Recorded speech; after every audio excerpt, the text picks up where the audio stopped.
Saya ke Pak Pulau Hulawa dari Apindo.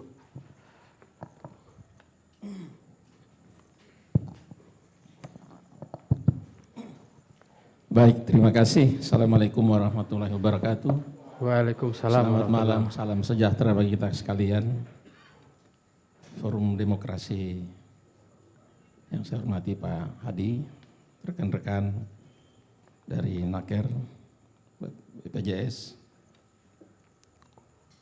Serikat Pekerja, pemerintah kabupaten maupun provinsi, dan Havers termasuk ex-karyawannya. Saya Pak, terima kasih melihat dari diskusi awal, sama seperti yang disampaikan oleh Pak Jul tadi, ada beberapa alasan PHK. Yang pertama karena efisiensi, itu juga sudah diatur di dalam PP 35 tahun 2021. Dan ini saya kenal persis Havers karena ownersnya yang lama juga teman saya. Bagaimana rencana dia untuk bisa mengekspor produk Soman, dan itu target dia ada 45 negara. Cuma karena masalah keuangan, dan itu semua kita tahu, benar itu Pak, sehingga kelimpungan sampai mencari owners yang baru, sehingga babak belur cash flow-nya, termasuk saya juga cari owners waktu itu untuk bisa membantu Havers. Saya tahu mereka di sana bagus, kesejahteraannya bagus, nggak banyak yang neko-neko mau teriak Pak. Itu yang sepintas yang bisa saya sampaikan dalam forum ini. Kemudian mengenai PHK secara bertahap, ya memang biasanya di perusahaan itu seperti itu kita lakukan. Kita lihat mana yang merah, bukan cuma karena absensinya, tetapi karena kinerja secara keseluruhan PA-nya. Itu harus kita perhatikan. Jadi bukan karena saya absen tiap hari Pak, nggak pernah terlambat, tapi produktivitasnya rendah. Ini juga akan menjadi satu kendala bagi kita dalam mengejar produksi. Apalagi Havers itu targetnya 50.000 botol. Terakhir tinggal 5.000, berarti tinggal 10% saja produksi dari target. Sangat kecil Pak. Kalau dilihat dengan jumlah karyawan 200 personil, dengan asumsi saja 2,5 juta per bulan, gajinya itu udah 400 juta. Kalau kita dengan margin 10%, dia harus omset 4 miliar. Baru bayar gaji, belum operational cost yang lain.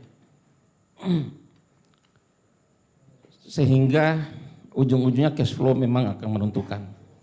Cash flow sudah nggak bisa lagi dikendalikan, pilihannya adalah mengamputasi.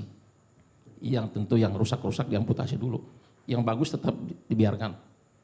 Saya juga lihat dari cerminan kewajiban perusahaan terhadap BPJS, itu udah juga nggak terbayar. Sebetulnya kalau perusahaan ini bagus pasti dibayar, itu hal kecil itu Pak.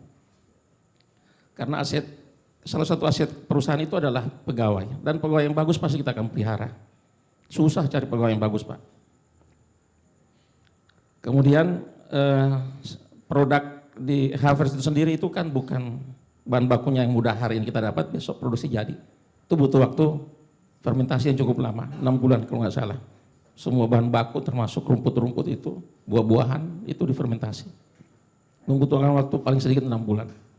Untuk bahan baku yang siap untuk produksi ke tahap akhir yang siap dijual. Dan ekspor perdana itu saya kebetulan hadir di Jakarta. Memang manajemennya berbeda Pak. Di sini itu hanya produksi. Mereka tidak melakukan penjualan langsung. Jadi semua regulasi kebijakan penjualan itu ada di Pak Arianto ya, Koacong. Dan sebetulnya kalau kita dengar keluhan-keluhan di belakang ini, buat saya sebenarnya sudah habis, tidak perlu lagi. Karena kesepakatan sudah ditandatangani, seperti yang Pak Jul bilang tadi. Mungkin kalau memang ada yang merasa ini tanda tangan tapi dalam tekanan, ya itu juga perlu kita buka lagi lembaran itu. Apa benar melakukan tekanan-tekanan seperti yang kita diskusikan tadi, wah ini udah kasih lihat duit, udah tutup mata Pak, tanda tangan aja daripada bermasalah. Nah ini juga mungkin saya tidak berharap seperti itu, tetapi yang saya lihat bahwa dalam hal ini adalah cash flow perusahaan udah memang babak belur. Satu lagi yang saya lihat positifnya adalah itikat baik daripada perusahaan ini masih mau mencicil kewajiban dia. Sehingga Ini satu poin yang positif. Saya tahu persis bahwa Pak Dodi sendiri itu adalah pegawai. Memang pegawai kalau di sumber daya manusia ini ya, HRD, kakinya ada dua ini Pak. Satu di pihak owner, satu di pihak tenaga kerja. Kalau 100% ke tenaga kerja, dia kena limbas juga nih, sikat, keluar juga rame-rame kan. Tapi memang harus menjaga keseimbangan. Sehingga harus mementingkan sisi dari dua pihak tadi. Bagaimana ini bisa masuk di tengah-tengah. Itu Pak. Saya karena kita juga sebagai pelaku usaha, kadang-kadang kita juga sendiri makan juga berpikir jangan biarlah kita nanti gaji belakangan, tapi bagaimana karyawan ini terpenuhi semua kewajiban kepada karyawan. Saya kira itu mungkin tambahan dari saya. Apa yang saya lihat ini bahwa titik beratnya adalah bagaimana cash flow ini babak belur. Memang kemarin COVID itu seharusnya menjadi seperti kata Pak Hadi, ini menjadi satu momen untuk bisa menarik keuntungan yang berlipat ganda. Tetapi itu logika memang benar Pak. Dan ownernya ini bukan cuma satu perusahaannya Pak. Dia punya perusahaan besar, lain yang besar juga di Sumatera. Dia punya perusahaan kayu, dia punya perusahaan, punya hotel. Jadi bisa saja ini jadi akumulasi daripada seluruh grup perusahaan yang ada sehingga kena imbas yang subsidi ini Pak. Iya, mungkin itu Pak. Saya kira itu Pak, terima kasih. Assalamualaikum warahmatullahi wabarakatuh.